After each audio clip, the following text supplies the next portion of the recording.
biblical black history, and we'll be dealing with our forefather Paul. Now, you can find this nowhere in the Bible, but why is it every time we turn on a television show, every time a movie is released in Hollywood, this is all we see? This is all they give us.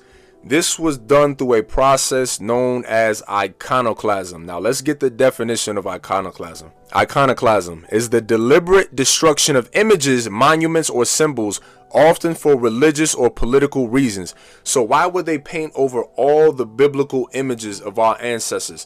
To further destroy us as a people, so we don't identify ourselves in the scriptures as the chosen people of God. Now let's go into the Bible. The book of Job, chapter 9 and verse 24. The earth is given into the hand of the wicked. Now you tell me who's ruling the compass of the earth. Who has bases in everybody's country? Who has the strongest nuclear capabilities on the planet? I'll leave that up to you.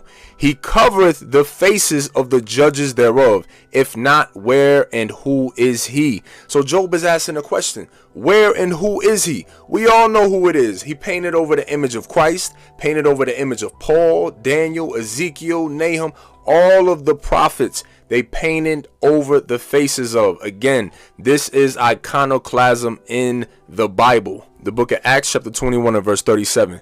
To prove that Paul was not a so-called white man. And as Paul was to be led into the castle, he said unto the chief captain, May I speak unto thee? Who said, Canst thou speak Greek? Art not thou that Egyptian, which before these days made us an uproar and led us out into the wilderness, 4,000 men that were murderers? So what is this proving?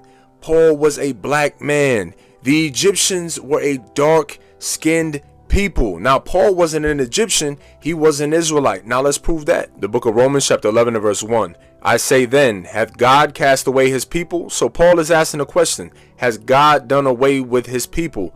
God forbid. No, he's still dealing with the children of Israel, you so-called blacks, Hispanics, and Native American Indians.